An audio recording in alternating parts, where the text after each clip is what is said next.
शादी करो तो ऐसी करो सादगी के साथ, शादी करो तो ऐसी करो सादगी के साथ, जैसे अली का अक्द हुआ फातिमा के साथ। जरदार देख कर ना जमींदार देख कर, जरदार देख कर ना जमींदार देख कर, रिश्ता करो नबी का वफादार देख कर, रिश्ता करो नबी का वफादार देख कर। आज मुझे दो मौजूओं को समेटना है। पहले तो आप ये सुनिएगा कि आज आप जिस जगह बैठे हैं इसे मदरसा कहते हैं। जिस जगह आप बैठे हैं इसे क्या कहते हैं? बोलेंगे आप थोड़ा सा, क्या कहते हैं?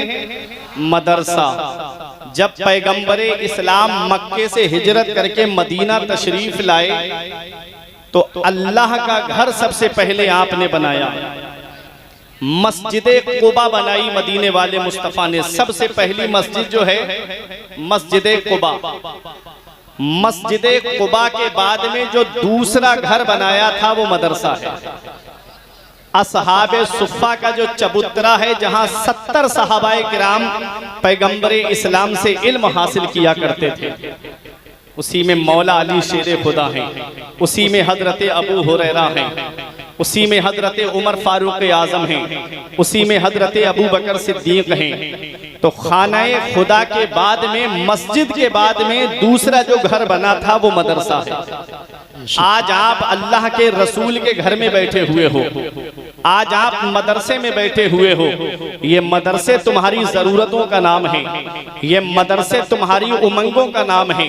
अपने जहन को करीब करिएगा। अल्लाह तबारक व तआला ने सबसे पहली वही अपने महबूब पर नाजिल फरमाई तो क्या सबसे पहले नमाज का हुक्म दिया? क्या सबसे पहले रोजे का हुक्म दिया? क्या सबसे पहले ज़कात का हुक्म दिया? क्या सबसे पहले हज का हुक्म आया? क्या सबसे पहले सदका व खैरात का हुक्म आया? होना तो ये चाहिए था कि अल्लाह तबारक व तआला की इबादत में सबसे अहम इबादत जो है वो नमाज है। होना तो ये चाहिए था कि सबसे पहली वही नाजिल होती तो नमाज का हुक्म दिया जाता, अकीमुस सलात, नमाज कायम रखो। होना तो ये चाहिए था कि नमाज के बाद रोजे का हुक्म आता है। होना तो ये चाहिए था कि आयत नाजिल होती, या अय्युहल्लज़ीना आमनू कुतिबा अलैकुमुस सियाम कमा कुतिबा अलल्लज़ीना मिन क़ब्लिकुम लअल्लकुम तत्तक़ून। रोजे का हुक्म भी नहीं आया। होना तो ये चाहिए था कि हज का हुक्म आ जाता, वलिल्लाहि अलन्नास हिज्जुल बैति मन इस्तताअ इलैहि सबीला। हज का भी हुक्म नहीं आया। वातु ज़कात, ज़कात का भी हुक्म नहीं आया। सबसे पहला जो हुक्म आया है, सबसे पहली वही जो पैगंबर पर नाजिल हुई है। अल्लाह फरमाता है इक़रा पढ़िए, इक़रा पढ़िए।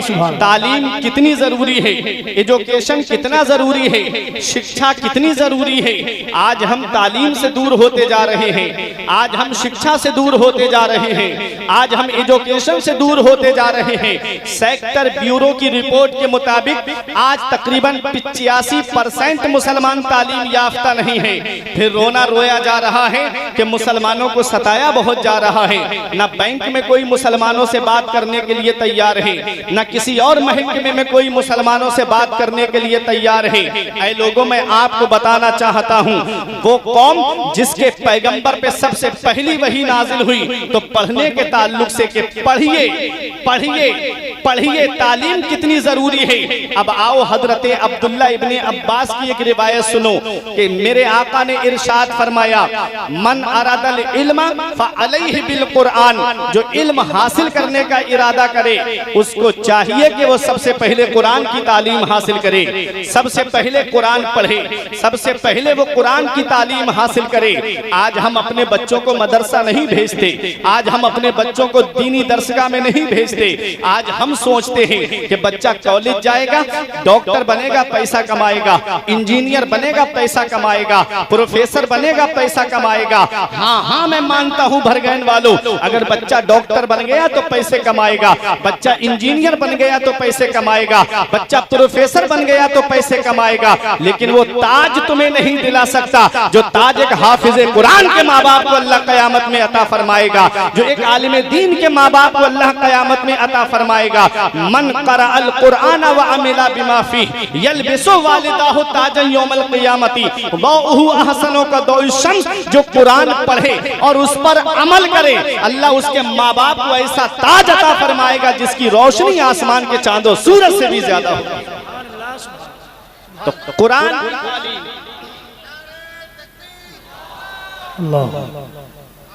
कुरान की तालीम कितनी जरूरी है, कुरान कितना जरूरी है।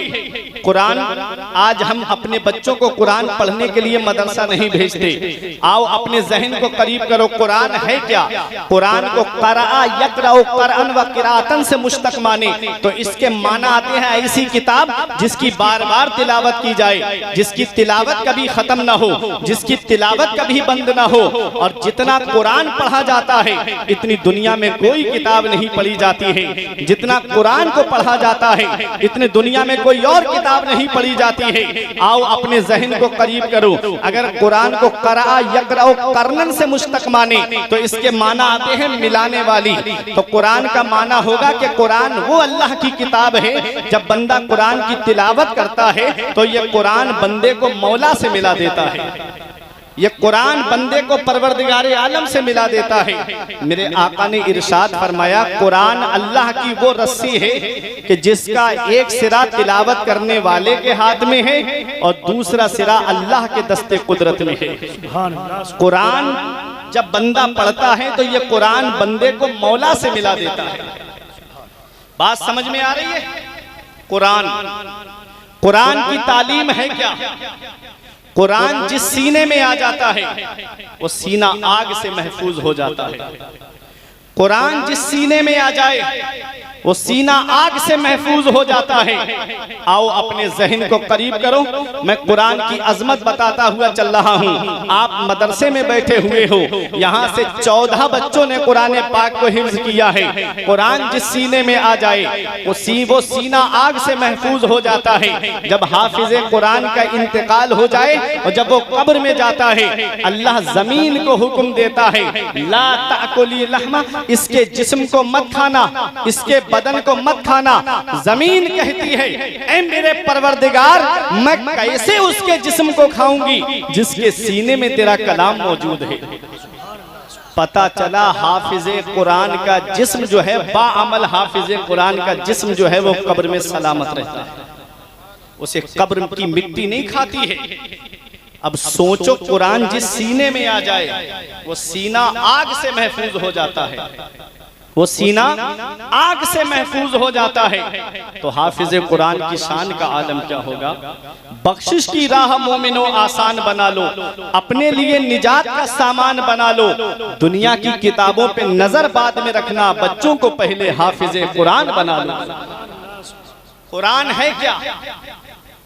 हर चीज का बयान कुरान के अंदर है, हर चीज का जिक्र कुरान के अंदर है। हीरे कुरान के अंदर मौजूद हैं, मोती कुरान के अंदर मौजूद हैं, सदफ कुरान के अंदर मौजूद हैं, गौहर कुरान के अंदर मौजूद हैं। और जिस मरीज को दुनिया के डॉक्टरों ने इलाज कर दिया हो उसकी शिफा भी कुरान के अंदर मौजूद है। लेकिन इतना इल्म होना चाहिए, इतनी सलाहियत होनी चाहिए, इतनी काबिलियत होनी चाहिए कि कुरान के अंदर से वो रुमूज व असरार को तलाश कर सके। आओ मैं आपको बताऊं कुरान है क्या। हर चीज का बयान कुरान के अंदर मौजूद है, हर चीज का जिक्र कुरान के अंदर मौजूद है। पर इमाम गजाली के पास में एक गैर मुस्लिम आता है, मुसलमान नहीं, उलमा की तवज्जो, गैर मुस्लिम आता है और आकर के इमाम गजाली से कहता है, ए इमाम गजाली, तुम्हारे कुरान में एक दावा किया गया है। फरमाया कौन सा दावा? कहा वला रत्बिन वला याबिसिन इल्ला फी किताबिन मुबीन, कि कोई खुश्क तर चीज ऐसी नहीं जिसका जिक्र कुरान के अंदर मौजूद ना हो। मतलब हर चीज का बयान कुरान में है। तो आप मुझे एक सवाल का जवाब दीजिए। आपने फरमाया कर, उसने कहा कि मुझे ये बताइएगा कुरान में सितारों की चाल का जिक्र है। सितारे जो आसमान में चलते हैं वो दो तरह से चलते हैं, एक मुस्बत अंदाज में चलते हैं, दूसरे मनफी अंदाज में चलते हैं। एक सीधी चाल चलते हैं, दूसरे उल्टी चाल चलते हैं। तो मुझे ये बताइएगा, जब मैंने तुम्हारा कुरान पढ़ा तो मुझे उसमें सीधी चाल का जिक्र मिल गया, लेकिन लेकिन मुझे उल्टी चाल का जिक्र नहीं मिला। इमाम गजाली हैरत से देखने लगे, ये गैर मुस्लिम है और कुरान पढ़ता है, ये गैर मुस्लिम है और कुरान की तिलावत करता है। आज हम कुरान पढ़ते हैं तो किसी का इंतकाल हो गया तो तीजे में जाके रस्मन कुरान शरीफ की तिलावत कर दी, या किसी के घर कुरान खानी हुई तब कुरान की तिलावत कर दी। गैर मुस्लिम जब कुरान पढ़ता है तो उसमें से कुछ तलाश करने के लिए कुरान पढ़ता है। देख लो गैर मुस्लिम, जब अल्लामा सदरुल अफाजिल नईमुद्दीन मुरादाबादी से एक आर्या का मुनाजरा हुआ था तो उस आर्या ने खड़े होके कहा था, मौलाना तुम हमसे मुनाजरा करने आए हो, तुमको पता है हमें तुम्हारे कुरान के 14 सिपारे जुबानी याद है, अगर तुमको हमारी किसी किताब का एक पाठ याद हो तो वो हमको पढ़ करके सुना दो। अल्लामा सदरुल अफाजिल नईमुद्दीन मुरादाबादी ने कहा, अब भी तेरी समझ में नहीं आया? अरे यही तो मेरे कुरान की शान है, जो अपने तो अपने रहे, गैरों के दिलों में भी जगह बना लेता है। तेरे कौल के मुताबिक तेरी किताब को आए हुए लाखों बरस हो गए, लेकिन आज वो हिंदी में है, संस्कृत में है, हिंदुस्तान के बाहर ना जा सकी। और मेरे कुरान की शान देख, कुरान मक्के में नाजिल हुआ है, कुरान मदीने में नाजिल हुआ है, हिंदुस्तान की सरजमीन पे कुरान है, अमेरिका की सरजमीन पे कुरान है, चाइना की सरजमीन पे कुरान है, हिंदुस्तान के कोने कोने में कुरान है। ये मेरे कुरान की शान है। कुरान पूरी दुनिया में पहुंच गया और हिंदुस्तान का हाल ये है, आप हिंदुस्तान के एक सूबे से अगर आप यूपी से निकल के बिहार में जाएंगे तो बिहार की बोली आपकी समझ में नहीं आएगी। बिहार से और आगे बढ़ेंगे बंगाल में, आपको बंगाल की बोली समझ में नहीं आएगी। आप गुजरात पहुंचेंगे, गुजरात की गुजराती आपकी समझ में नहीं आएगी, केरला की कन्नड़ आपकी समझ में नहीं आएगी, महाराष्ट्र की मराठी आपकी समझ में नहीं आएगी। ये एक जुबान है, यूपी की जुबान बिहार ना जा सकी, बिहार की जुबान बंगला ना जा सकी, बंगला की जुबान गुजरात ना जा सकी, गुजरात की गुजराती महाराष्ट्र ना जा सकी, मगर वह मेरे कुरान तेरी अजमत का कोई जवाब नहीं है, तेरी शान का कोई जवाब नहीं है, तेरी बुलंदी का कोई जवाब नहीं है, तेरी अजमत का कोई जवाब नहीं है, तेरे मकाम सुरैया का कोई जवाब नहीं है। कुरान नाजिल हुआ मक्के में, कुरान नाजिल हुआ मदीने में, कुरान नाजिल हुआ जंगे बदर में, कुरान नाजिल हुआ जंगे उहुद में, कुरान नाजिल हुआ गज़वा तबूक में और पहुंच गया पूरी दुनिया में। हमने कहा एक कुरान जबकि चलता वो है जिसके पास में पैर हो। एक कुरान जरा ये तो बता, तू पूरी दुनिया में कैसे पहुंच गया? जब तू नाजिल हुआ था तो इंटरनेट का जमाना नहीं था, मीडिया का जमाना नहीं था, सैटेलाइट का जमाना नहीं था, अखबार का जमाना नहीं था। एक कुरान फिर तू पूरी दुनिया में कैसे पहुंच गया? तो कुरान जवाब देता है, अगर इंटरनेट के जरिए फैला होता तो अमेरिका के ईसाई ने मेरा पीछा किया होता, अगर .com के जरिए फैला होता तो रूस के मजूसी ने ताक़ुब किया होता, अगर अखबार के जरिए फैला होता तब भारत के पत्रकार ने कुछ का कुछ लिख दिया होता। हमने कहा फिर फैला कैसे? तो कुरान जवाब देता है, अखबार के जरिए नहीं, हाफिज़े कुरान के जरिए फैला। नारे तकबीर, नारे तकबीर, नारे रिसालत, शहीद आज़म कॉन्फ्रेंस, उलमाए अहले सुन्नत, नारे तकबीर, नारे रिसालत, जिंदाबाद। ये स्टेज बहुत आप लोग हाफिज़े कुरान के जरिए फैल गया। और सुनो, मेरे आका के दौर में 700 हुफ़ाज़े किराम थे। कितने हाफिज बने थे आका के दौर में? 700। नबी ने सबको जगह जगह पहुंचाया, जहां जहां गए वहां वहां कुरान की तालीम पहुंच गई। सुभान अल्लाह, सुभान अल्लाह। और जंगे यमामा में कितने हाफिजों को चुन चुन करके शहीद किया गया, चुन चुन करके, ताकि कुरान मिट जाए, कुरान मिट जाए। उन्हें क्या पता फानूस बन के जिसकी हिफाजत हवा करे, और शम्मा क्या बुझे जिसे रोशन खुदा करे। नूरे हक इस्लाम है उसको बुझा सकता है कौन? जिसका हामी हो खुदा उसको मिटा सकता है कौन? और कुरान का एक लफ्ज तो बहुत दूर की बात, एक नुक्ता भी कोई नहीं बदल सकता। सारी दुनिया में जितने कुराने पाक हैं सबको अदब के साथ बुलंद जगह पे आप रख दो और कमरे को लॉक कर दो।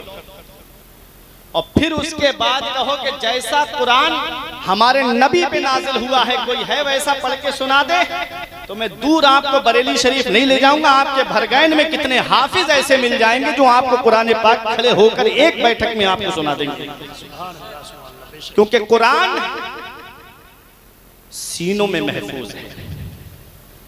लहाफिजून का तसव्वुर बता रहा है कि कुरान की जो हिफाजत हुई है वो हाफिजों के जरिए हुई है।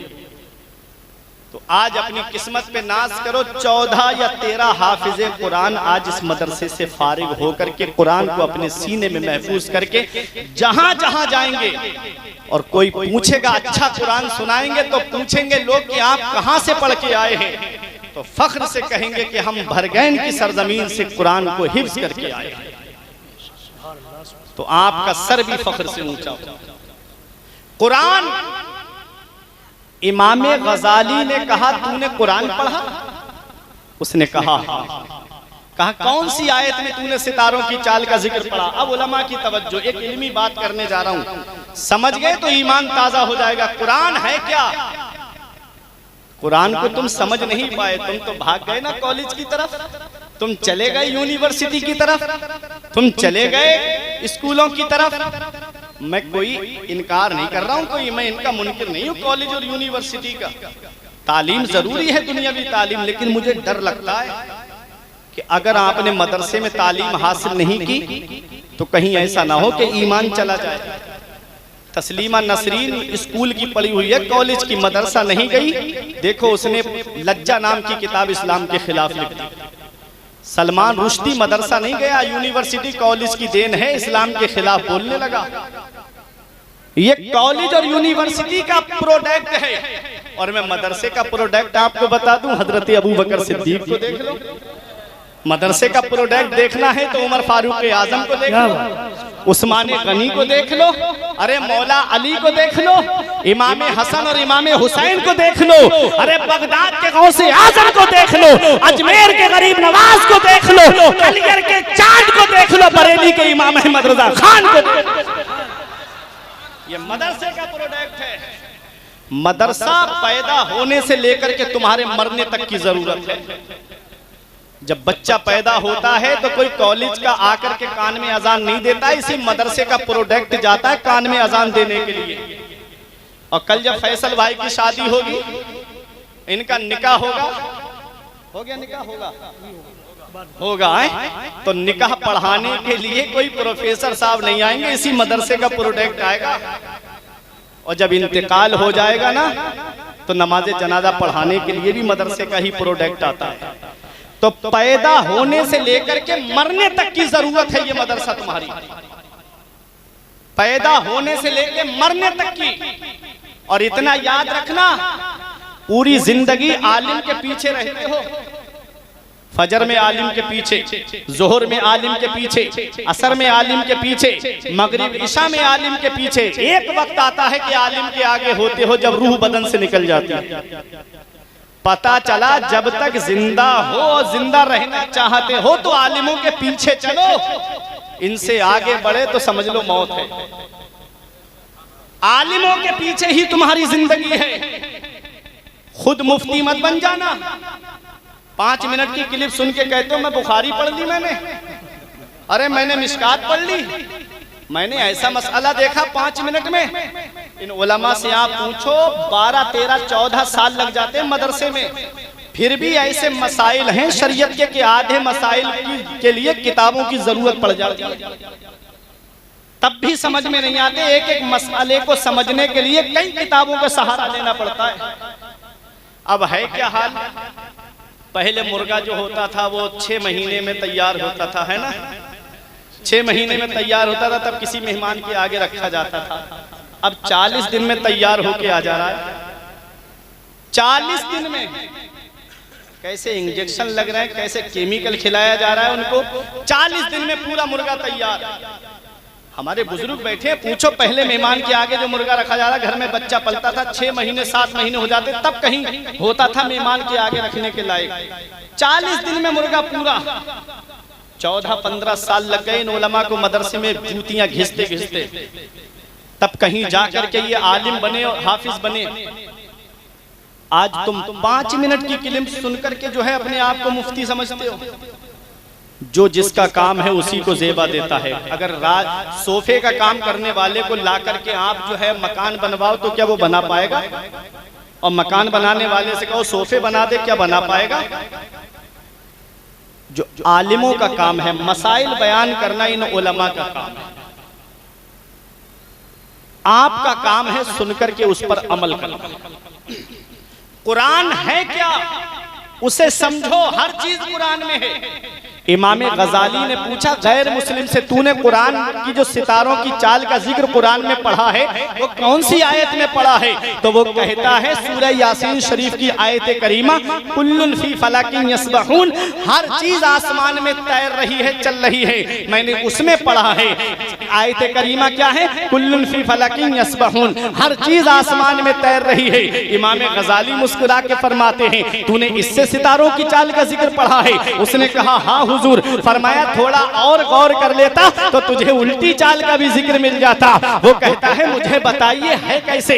अब इन उलमा की तवज्जो, कौन सी आयत है? कुल्लुन फी फलकिन यस्बहून। शायर इस्लाम गुलाम नूर मुजस्सम साहिब किबला तशरीफ फरमा है, ये बेहतरीन आलिम भी हैं अल्हम्दुलिल्लाह। सबकी तवज्जो चाहता हूँ, देखिएगा कुरान की कौन सी आयत करीमा? कुल्लुन फी फलक, हर चीज आसमान में तैर रही है। उलमा की तवज्जो, हर चीज आसमान में तैर रही है। कुल्लुन फी फलक, कुल्लुन में पहला हर्फ काफ है, दूसरा हर्फ लाम है, मिला के हुआ कुल। अब फलक का पहला हर्फ फा है, दूसरा हर्फ लाम है, तीसरा हर्फ काफ है, मिला के हुआ फलक। और फी में पहला हर्फ फा है, दूसरा हर्फ या है, मिला के होता है फी। कुल्लुन फी फलक। अब तवज्जो मेरी तरफ देना, एक इल्मी बात करने जा रहा हूँ। उस गैर मुस्लिम ने कहा सितारों की सीधी चाल का जिक्र मुझे मिला है, कुल्लुन फी फलकिन यस्बहून आयत करीमा से उल्टी चाल का जिक्र नहीं मिला है। और कुरान का दावा है हर चीज कुरान के अंदर मौजूद है। आप इस दावे को सच्चा करके दिखाइएगा। इमाम गजाली फरमाते हैं थोड़ा और गौर कर लेता तो तुझे उल्टी चाल का भी जिक्र मिल जाता। फरमाया वो कहता है, जब आपने ये फरमाया कहता है मुझे समझाइए तो सही। आपने कहा कुल्लुन फी फलक, इस आयत पर गौर कर। कुल्लुन में पहला हर्फ काफ, दूसरा हर्फ लाम, फी में पहला हर्फ फा, दूसरा हर्फ या, मिला के हुआ फी। अब फलक में पहला हर्फ फा, दूसरा हर्फ लाम, तीसरा हर्फ काफ, मिला के हुआ फलक। अब कुल्लुन फी फलक को उल्टा करके देखिएगा। अब फलक में आखिरी हर्फ काफ है और बीच वाला हर्फ लाम है, मिला के हुआ कुल। अब फलक का बचा फा और फी का बचा या। अब फिलम मिला के फा और या को मिलाइएगा, हो गया फलक, हो गया कुल्लुन फी। अब फी का बचा फा और इधर लफ्ज़े कुल है और कुल का पहला हर्फ काफ है, दूसरा हर्फ लाम है, मतलब आखिरी हर्फ लाम है। इधर फी का पहला हर्फ फा है, अब फी का पहला हर्फ फा लीजिए और कुल्लुन का आखिरी हर्फ लाम लीजिए और आप पहला हर्फ काफ लीजिए, मिला के होता है फलक। सीधी तरफ से पढ़ोगे तब भी कुल्लुन फी फलक है और उल्टी तरफ से पढ़ोगे तब भी कुल्लुन फी फलक है। इमाम गजाली फरमाते हैं सीधी तरफ से पढ़ोगे तो सितारों की सीधी चाल का जिक्र मौजूद है और उल्टी तरफ से पढ़ोगे तो सितारों की उल्टी चाल का जिक्र मौजूद है। हर चीज कुरान में है। नारे तकबीर, नारे रिसालत, उलमाए अहले सुन्नत।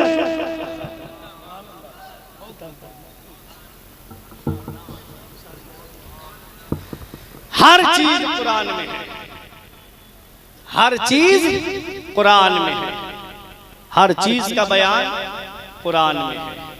क्या आज हम अपनी जिंदगी कुरान के मुताबिक गुजार रहे हैं? क्या आज हमारी जिंदगी कुरान के मुताबिक चल रही है? सुने, मैं अब तकरीर सिग्नल हो गया मुझे, वरना मैं कुरान पे बताता कि कुरान है क्या। लेकिन सुनिएगा, एक बात बता दूं, कुरान हर चीज कुरान में है। सबसे पहला हवाई जहाज जिसने बनाया था वो भी एक कलमा पढ़ने वाला, कुरान पढ़ने वाला ही था। 1969 के अंदर 3 लोग चांद पर गए थे, Neil Armstrong, Aldrin, Colin Bush. Japan ने कहा मेरी तहकीक है, अमेरिका बोला मेरी तहकीक है, हमने कहा ये तो तुम अब दावा कर रहे हो, हमारे कुरान ने 1450 साल पहले बता दिया था कि 3 लोग चांद पर जाएंगे। कुरान ने ये भी बता दिया था कि वो किसी चीज पे सवार होकर जाएंगे। कुरान ने ये भी बता दिया था कि मुसलमान नहीं बल्कि गैर मुस्लिम जाएंगे। ये हमारा कुरान है। कुरान की आयत वल कमर इज़्ज़त तसक लतरकबुन्ना तबकन अन तबक फमा लहुम ला युमिनून। माहे कामिल की कसम, चांद की कसम, तुम जरूर जरूर सवार होकर जाओगे। तबकन अन तबक, स्टेप बाई स्टेप, जीना ब जीना। फमा लहुम ला युमिनून, तुमको क्या हो गया कि तुम ईमान नहीं लाते। देखो कुरान ने क्या बताया, क्या बताया। मैं वाकया सुना के भी आपको उछाल सकता हूं, लेकिन कुरान जिसकी तालीम से आज हम दूर हो गए वो है क्या। सुनिएगा, कुरान ने कहा माहे कामिल की कसम। सूरह रहमान में अल्लाह ने फरमाया या माशरल जिन्न वल इंस इन इस्ततातुम मिन अक़तारिस समावाति वल अर्द फनफुजू ला तनफुजूना इल्ला बिसुल्तान फबिअय्यि आलाई रब्बिकुमा तुकज़्ज़िबान। ऐ जिन्न और इंसान के गिरोह, अगर तुम आसमान के किनारों से गुजरना चाहो तो गुजर जाओ, जहां जाना चाहते हो वहां चले जाओ, जहां जाओगे वहां अल्लाह की बादशाहत पाओगे। तो पता चला इंसान चांद पे जाएगा और 3 लोग गए। हमारे कुरान ने बता दिया लतरकबुन्ना, जरूर जरूर तुम सवार होकर जाओगे। किस पर सवार होकर गए?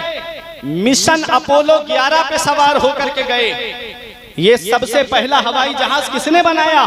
सबसे पहला हवाई जहाज हजरत अब्बास बिन फरनास ने मस्जिद कुर्तुबा के अंदर कुरान पढ़ करके परिंदे का तसव्वुर लेकर के सबसे पहला हवाई जहाज हजरत अब्बास बिन फरनास ने बनाया है। सबसे पहली घड़ी किसने बनाई है? सबसे पहली घड़ी हजरत यूसुफ बिन अम्र ने बनाई है, जिसे मस्जिद कुर्तुबा में नहीं लगाया गया बल्कि दमिश्क की जामा मस्जिद में लगाया गया। सबसे पहला कागज किसने बनाया है? सबसे पहला कागज हजरत अब्बास बिन फरनास ने बनाया है। पहले कागज रुई से बनता था, आज कागज दरख्त से बनता है। अब पेड़ काट के मशीन में डाला जाता है, उसे बारीक पीस दिया जाता है, उस पे केमिकल लगा करके कागज तैयार होता है। जब कागज तैयार हो जाता है तो कोई ABCD उस पे लिखता है, कोई छोटा आ बड़ा आ लिखता है। अब बच्चा पढ़ने के बाद में आला डिग्री हासिल कर लेता है। वक्त कम है मेरे पास, मुख्तसर बता रहा हूँ। जब बच्चा पढ़ने के बाद में कोई डॉक्टर बनता है, कोई इंजीनियर बनता है, कोई प्रोफेसर बनता है। अब बनने वाला तो AC रूम में बैठा है, बनाने वाला कमरे में बैठा है और बैठ कर के वहां पर आईफोन चला रहा है, फॉर्च्यूनर कार से घूम रहा है और बनाने वाला नालियों में पड़ा हुआ है, घर में रखा हुआ है। वो कागज जिसने डॉक्टर बनाया, उस कागज को क्या हुआ? बाप ने भंगार वाले के हाथ बेच दिया, भंगार वाले ने दुकानदार के हाथ बेच दिया, दुकानदार ने अपने साइज में काट करके किसी ने जलेबी रखकर बेची, किसी ने समोसा रखकर बेचा, किसी ने ब्रेड पकोड़ा रख करके बेचा। अब वो कागज नाली में पड़ा है, आदमी जेब में नहीं रखता है, खा करके जमीन पे कागज फेंक देता है। बनने वाला AC में बैठा है, बनाने वाला नाली में पड़ा हुआ है। ऐ भरगैन वालों, सेम मशीन है, सेम केमिकल है, सेम दरख्त है, लेकिन उस पर छोटा आ बड़ा आ लिखा हुआ नहीं है, बल्कि लिखा है बिस्मिल्लाहिर्रहमानिर्रहीम। कोई आलिम फतवा नहीं देगा, कोई मुफ्ती फतवा नहीं देगा। अल्लाह कुरान में फरमा रहा है ला यमस्सुहु इल्लल मुतहहरून। जब तक वुजू ना हो इस कागज को हाथ भी मत लगाना। ऐ भरगैन वालों, जब कागज पर कुरान लिख जाए तो कागज अजमत वाला हो जाए, तो जिन हाफिजों के सीने में कुरान के 30 पारे, उन हाफिजों की शान का आलम क्या। नारे तकबीर, नारे रिसालत, शहीद आजम कॉन्फ्रेंस, नारे तकबीर। कागज पे कुरान लिख जाए तो कागज अजमत वाला हो जाए। रब फरमाता है जब तक वुजू ना हो हाथ मत लगाना इसे। तो जब कागज पे कुरान आ जाए तो कागज अजमत वाला हो जाए। जिन हाफिजों के सीने में कुरान के 30 पारे, उन हाफिजों की शान का आलम क्या हो। इसीलिए कहता हूं बख्शिश की राह मोमिनो आसान बना लो, अपने लिए निजात का सामान बना लो। दुनिया की किताबों पे नजर बाद में रखना, बच्चों को पहले हाफिज कुरान। बच्चों को पहले हाफिजे कुरान बना लो। अब एक हदीस सुनो, तकरीर मेरी खत्म। पैगंबरे इस्लाम इरशाद फरमाते हैं, जो कुरान हासिल करे और हर मामले में कुरान को आगे रखे, मन जअलहु अमामहु कादहु इलल जन्नह। नबी फरमाते हैं जो हर मामले में कुरान को आगे रखे, कुरान उसको जन्नत में ले जाएगा। और जिसने कुरान वमन जअलहु खल्फा ज़हरिही, और जिसने कुरान को पीठ के पीछे रखा, साक़हु इलन नार, तो कुरान उसको जहन्नम में ले जाएगा। नबी ने फरमाया कुरान शफाअत भी करेगा। किसकी शफाअत करेगा? जो कुरान की तिलावत करते हैं, जो कुरान से मोहब्बत करते हैं, जो हाफिजे कुरान से मोहब्बत करते हैं, जो उलमाए दीन से मोहब्बत करते हैं, कुरान शफाअत करेगा। तो कुरान को जो आगे रखेगा हर मामले में, हम खेती कर रहे हैं तो हम कुरान को आगे रखें कि हमको खेती किस तरीके से करनी है। किसी की मेड़े नहीं छांटना है, किसी के पेड़ों को नहीं तोड़ना है, किसी की ईख का बगैर इजाजत गन्ना नहीं खाना है।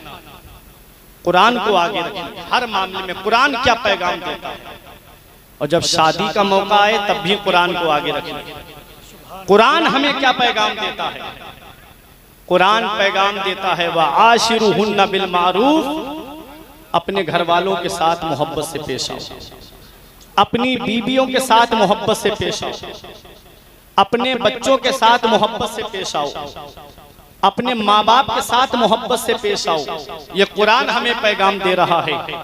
आज जब हमारे घर में इंतकाल हो जाता है तब हम अपने आलिम के पास आके कहते हैं, हजरत छुआरे लेकर आया हूँ 41, इस पर कौन सी सूरत पढ़ी जाएगी आप पढ़ दो। बेरी की लकड़ी लेकर आएगा, हजरत इस पे कौन सी सूरत पढ़ी जाएगी आप पढ़ दो। जब मौत का वक्त आता है तब हमें मौलवी याद आते हैं, और जब शादी का मौका आता है तब हम अपने आलिमों को क्यों भूल जाते हैं? तब हम अपने आलिमों के पास क्यों नहीं आते कि हजरत वो तरीका बताओ निकाह का जो पैगंबर इस्लाम की सुन्नत के मुताबिक हो, वो तरीका बताओ निकाह का जो रसूलुल्लाह सल्लल्लाहु अलैहि वसल्लम की सुन्नत के मुताबिक हो। निकाह है क्या? नबी इरशाद फरमाते अन निकाहु मिन सुन्नती फमन रगेबा अन सुन्नती फलैसा मिन्नी। नबी ने फरमाया निकाह मेरी सुन्नत है, और जिसने मेरी सुन्नत से एराज किया वो मुझसे नहीं है। नबी की सुन्नत है निकाह। और अब जरा तवज्जो देना, नबी की सुन्नत को अदा करते वक्त, नबी करीम सल्लल्लाहु अलैहि वसल्लम की सुन्नत को जब हम अदा करने जा रहे हैं तो शादी के कार्ड पे लिखवाते हैं शादी मुबारक। मुबारक का माना जानते हो आप? बारका युबारिको, बरकत से बना मुबारक, जिसके माना आते हैं ऐसी शादी जिसमें अल्लाह की बरकतें नाजिल हों, ऐसी शादी जिसमें अल्लाह की रहमतें नाजिल हों। भरगैन वालों दिल पे हाथ रख के बताना, जिस शादी में डांस पार्टी नाचे क्या उस शादी में अल्लाह की बरकतें नाजिल होंगी? जिस शादी में बैंड बजे क्या उस शादी में अल्लाह की बरकतें नाजिल होंगी? जिस शादी में एक हफ्ता पहले औरतें ढोल पर गीत गाना शुरू कर दें क्या उस शादी में बरकत होगी? जिस शादी में हल्दी की रस्म के नाम पे बेपर्दगी का बाजार गर्म किया जाए क्या उस शादी में बरकत होगी? जिस शादी में मेहंदी की रस्म के नाम पे बेपर्दा औरतों का हुजूम लगे क्या उस शादी में बरकत होगी? नबी की सुन्नत अदा करने जा रहे हैं हम, आज नबी की सुन्नतों से हम दूर हो गए। पैगंबर इस्लाम की सुन्नत है कि निकाह मस्जिद में होना चाहिए। अब दूल्हा खुद नमाज नहीं पढ़ता है तो वो मस्जिद में क्यों जाएगा?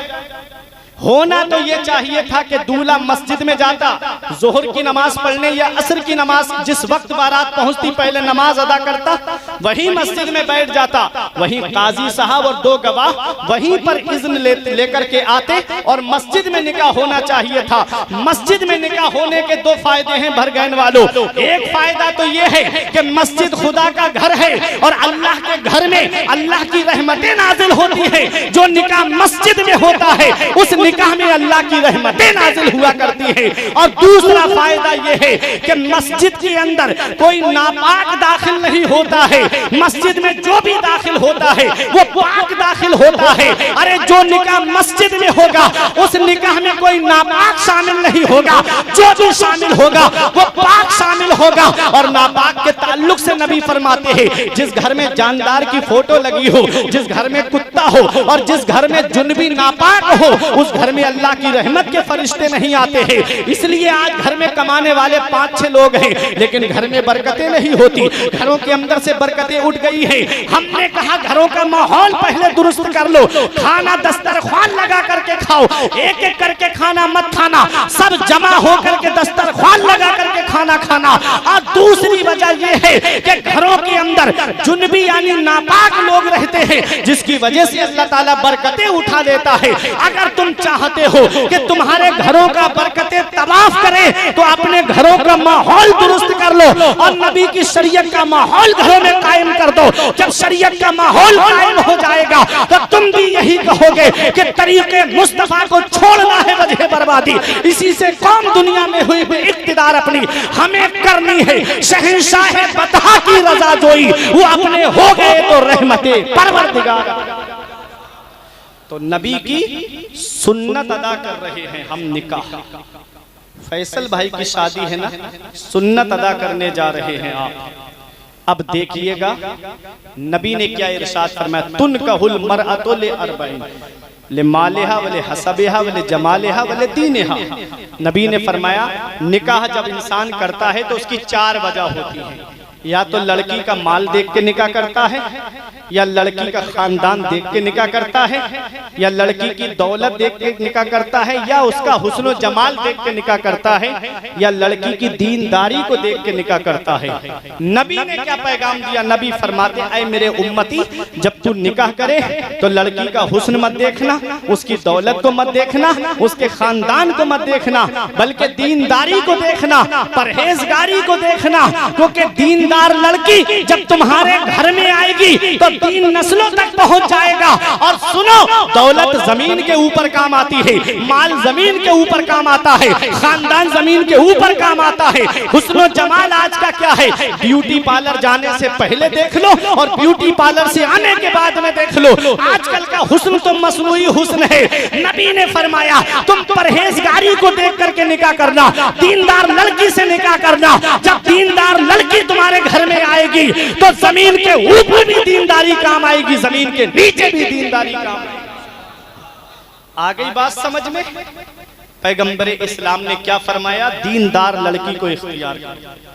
पैगंबर इस्लाम ने फरमाया परहेजगार लड़की को इख्तियार किया। पैगंबर इस्लाम का ये फरमान है। आज माइंड बहुत डिस्टर्ब है क्योंकि किल्लत वक्त की तलवार हमारी गर्दन पे लटक रही है। बातें बहुत सारी आपसे करना थी निकाह के ताल्लुक से और कुरान के ताल्लुक से भी, दस्तारबंदी के ताल्लुक से भी, लेकिन वक्त इजाजत नहीं देता। अभी 2 शायर भी यहाँ मौजूद हैं। ये बातें मैंने आपके सामने बयान की। निकाह नबी की सुन्नत है। शादी करो तो ऐसी करो सादगी के साथ जैसे अली का अक्द हुआ फातिमा के साथ। जरदार देख कर ना जमींदार देख कर, रिश्ता करो नबी का वफादार देख कर। एक पैगाम मैं अपने तलबा को भी दे दूं, फिर मैं अपनी जगह बैठ जाऊं। कुरान हिफ्ज किया है तुमने, हमेशा अपने उस्ताद का अदब करते रहना। उस्ताद का अगर अदब नहीं किया तो मैंने बड़े काबिल लोगों को भी बर्बाद होते हुए देखा है। जो उस्ताद के गुस्ताख हो जाते हैं, मैंने उनकी काबिलियत को मिट्टी में मिलते हुए भी देखा है। कितने ऐसे मेरे साथी भी हैं कि जो जिनका आज कोई नाम तक नहीं लेता। अदब से जिंदगी बनती है, जन्नत भी जहन्नम भी। अदब से जिंदगी बनती है, जन्नत भी जहन्नम भी। अदब बहुत जरूरी है। इमाम आजम अबू हनीफा के उस्ताद शेख हम्माद हैं और आपका घर जो कूफे में था ना, 16वीं गली में था। जैसे आप दिल्ली में जाएंगे तो अलग अलग सेक्टर बने होते हैं ना, 1 नंबर गली, 2 नंबर गली, 3 नंबर गली। 16वीं गली में था घर हजरत इमाम आजम अबू हनीफा का। और इमाम आजम अबू हनीफा के शागिर्द हैं हजरत इमाम जुफर, जो दरसे निजामी से ताल्लुक रखते हैं। वो पढ़ते हैं, नूरुल ईज़ा है, हिदाया उसमें आता है काला ले जुफर। इमाम जुफर ने कहा, इमाम जुफर ने कहा, ये इमाम आजम अबू हनीफा के शागिर्द हैं। इनका घर 16वीं गली में था इमाम आजम अबू हनीफा से, लेकिन बताया जाता है, किताबों में लिखा है कि इमाम जुफर ने कभी भी अपने उस्ताद के घर की तरफ भी पैर नहीं फैलाए थे, इतना अदब था।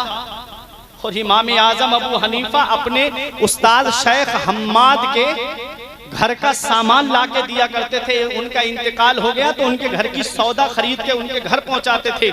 एक दिन शेख हम्माद की बीबी ने कहा था, इमाम आजम अब तो तुम इमाम आजम बन गए हो, फिर भी हमारे घर का सामान लाते हो। तो इमाम आजम ने एक जवाब दिया था जो हर एक के लिए दिल की तख्ती पे लिखने के लायक है। मैं अपनी जुबान में कहता हूँ, इमाम आजम कहते हैं, अरे मैं इमाम आजम हूँ तो क्या हुआ, पहले मैं इस दर का गुलाम बना हूँ तभी तो दुनिया का इमाम बना हूँ। कितना जरूरी है उस्ताद का अदब। और आज दीनी तालीम हासिल करने के बाद ये मत सोचना कि कहीं मस्जिद मिल जाए या मदरसा मिल जाए। ये मेरा पैगाम है, ये जरूर पहुंचा के जाऊंगा, चाहे 5 मिनट आगे क्यों ना बढ़ जाएं। इमाम सुनिएगा, जरूरी है तालिब इल्म के लिए एक पैगाम मेरा कि जब हाफिज बन जाओ, आलिम बन जाओ, तो तुम्हारे लिए कॉलेज के रास्ते खुले हैं, यूनिवर्सिटी के रास्ते खुले हैं। आओ, डॉक्टरेट की तरफ आओ, इंजीनियरिंग की तरफ आओ और आला तालीम हासिल करके IAS का एग्जाम पास करो। दुनियावी तालीम में जब आओगे तो कौम को जरूरत है कि ऐसा डॉक्टर मिल जाए जो आलिम भी हो और हाफिज भी हो, तो वो किसी की किडनियां नहीं बेचेगा बल्कि कौम की गरीबों की मदद करता हुआ नजर आएगा। इसलिए दुनियावी तालीम भी जरूरी है और दीनी तालीम भी जरूरी है। इक़रा बिस्मि रब्बिकल लज़ी खलक़, ए महबूब पढ़िए अपने रब के नाम से, अपने रब के नाम से पढ़िए जिसने आपको पैदा किया है। तो सबसे पहली वही नबी पे जो नाजिल हुई थी वो तालीम के ताल्लुक से थी, पढ़ाई के ताल्लुक से थी। इसलिए अपने बच्चों को पढ़ाओ, दीनी तालीम सिखाओ। मदरसे के दरवाजे खुले हैं, पहले आलिम बनाओ, हाफिज बनाओ, फिर उसके बाद चाहे डॉक्टर बनाओ, इंजीनियर बनाओ।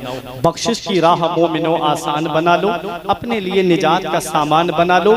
दुनिया की किताबों पे नजर बाद में रखना, बच्चों को पहले हाफिज कुरान बना लो। परवरदिगार आलम की बारगाह में दुआ है कि मेरे को अर्ज करने में गलती हुई हो तो मौला मुझे माफ फरमाए। अस्तगफिरुल्लाह रब्बी मिन कुल्ले ज़ंबि व अतूबु इलैह।